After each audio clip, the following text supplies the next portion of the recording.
নমস্কার। আপনাকে জগতের খবরে স্বাগত জানাই।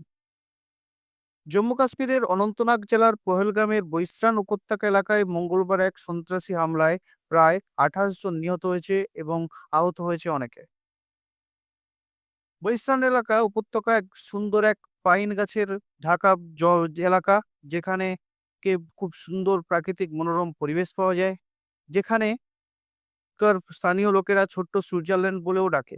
এই সুন্দর পরিবেশে লস্করি তৈবার একটা শাখা রেজিস্ট্যান্ট ফ্রন্ট টিআরএফ এই হামলার চালিয়েছে। প্রায় ৬ জন সন্ত্রাসবাদী আসে এবং ওখানে থাকা পর্যটকদেরকে হিন্দু না মুসলমান এই পরিচয় জেনে তারা আইডি কার্ড এবং কি তাদের প্যান্ট খুলেও তাদেরকে চেক করে তাদেরকে নির্বিচারে গুলি চালিয়েছে।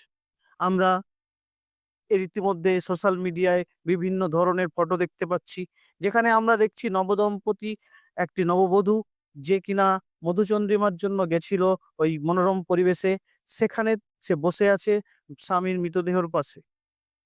এক নীরবতা বিরাজ করছে, যে নীরবতা সারা ভারতীয়দের কাছে এক দামামা বাজিয়ে দিয়েছে। এটা কেন হলো? এটা কেন হবে? এরকম ঘটনা প্রায় ২০১৯ সালের পর থেকে, পুলওয়ামা অ্যাটাকের পর থেকে এক বিশাল বড় একটা হামলা। এখানে কথা হচ্ছে যে কিভাবে এই ঘটনাটা ঘটালো? এখানে কি তাহলে ইন্ডিয়ান আর্মি কি করছিল? বা ইন্ডিয়ান ইন্টেলিজেন্স কি করছিল? তারা কি জানতো না এরকম অ্যাটাক হবে? আমরা যদি পাকিস্তানের কিছু কর্মকাণ্ড লাস্ট কয়েকদিন ধরে আমরা দেখতে চাই, দেখতে পাবো যে এরকম হামলা হওয়ার সম্ভাবনা খুবই বাড়ছিল। যেখানে ওখানকার জেনারেল প্রধান, সেনাবাহিনীর প্রধান আসিফ মুনির জম্মু কাশ্মীরে খুবই বিতর্কিত এবং উস্কানিমূলক বক্তৃতা দেয়, যা কাশ্মীরের নিরাপত্তার জন্য খুবই প্রবলেমের সৃষ্টি করে। যেখানে পর্যটকরা গেছিল, সেখানে তাদেরকে খুঁজে খুঁজে ঠিক হিন্দু লোক তাদেরকে হিন্দু পরিচয় জেনে, এমনকি যারা মিথ্যা বলছিল তাদেরকে প্যান খুলে চেক করেও তাদেরকে গুলি করিয়েছে।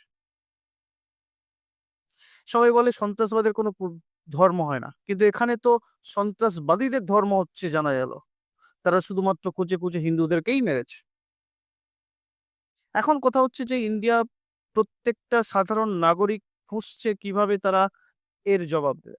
কিন্তু এই মুহূর্তে জবাব দেওয়াটা কেমন ভাবে দেওয়া? আমরা এর আগে দেখেছি বিভিন্ন সার্জিক্যাল স্ট্রাইকে করেছে ভারত।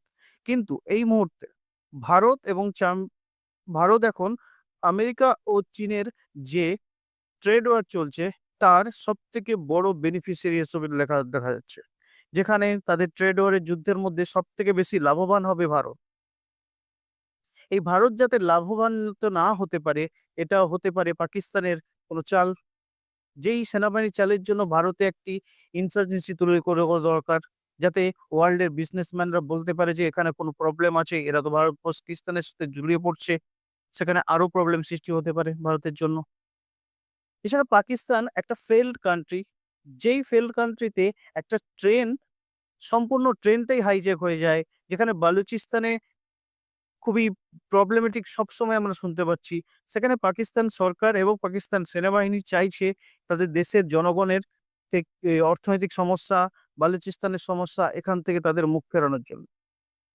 সেখানে এরা কাশ্মীরে অ্যাটাক করে তারা চাইছে যে ভারত এর প্রতিশোধ নিক তৎক্ষণাৎ, এবং তৎক্ষণাৎ প্রতিশোধের সাথে সাথে তাদের মধ্যে কি হবে না, তারা চাইছে যে ওর মধ্যে জড়াবে এবং তাদের যে নাগরিকদেরকে ডাইভার্ট করতে তাদের সুবিধা হবে। এই মুহূর্তে ভারতেরই উচিত সব দিক খেয়াল রেখে তবেই তাদের প্রতিশোধ নেবে। তবে হ্যাঁ, আমরা যতদূর জানি ভারত এর প্রতিশোধ নেবেই নেবে। এবারে কিভাবে নেবে, কখন নেবে, সেটা আমাদেরকে সজাগ থাকতে হবে। কিভাবে নেবে? এটা বিভিন্নভাবে নেওয়া যেতে পারে। বিভিন্নভাবে আমরা দেখেছি যে সার্জিক্যাল স্ট্রাইক, এছাড়া তোমার বিভিন্ন ডিপ্লোম্যাটিক ডায়ালগ, এরমভাবে যেমন ইউ, তারপর সাংহাই কোঅপারেশন, বিভিন্ন মাধ্যমে আমরা পাকিস্তানকে অপদস্থ করতে পারি। এই মানে সন্ত্রাসবাদ থেকে আমরা আরো নির্মূলভাবে কিভাবে করা যায় সেটা আমরা আরো ওয়ার্ল্ডের নেতাদের সামনে আরো তুলে ধরতে পারি। কিন্তু বর্তমানে তাৎক্ষণিকভাবে কোনো সরকার করবে বলে মনে হচ্ছে না। কিন্তু কিন্তু যা দেখা যাচ্ছে যে এখানে কিছু একটা করা দরকার, যার কারণে আমাদের এই ঘটনাগুলো আর যাতে না ঘটে। তাছাড়া পর্যটকের সংখ্যা হঠাৎ করে বেড়ে গেছে, কাশ্মীরের উন্নতি লাভ করছে।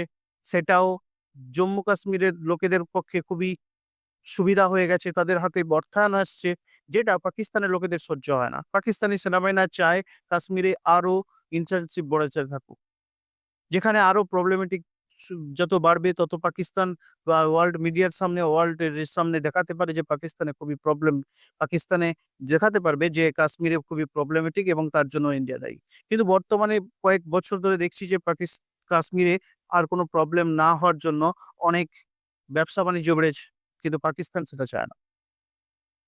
সবশেষে বলব, এটা খুবই দুর্ভাগ্যজনক এবং ন্যক্কারজনক একটা ঘটনা, যেখানে সন্ত্রাসবাদীরা শুধুমাত্র ধর্মের ভিত্তিতে, ইসলাম না হিন্দু ধর্মের আছে সেটাকেই জেনে তারা নির্বিচারে গুলি করেছে। এর প্রতিবাদ চাই আমরা।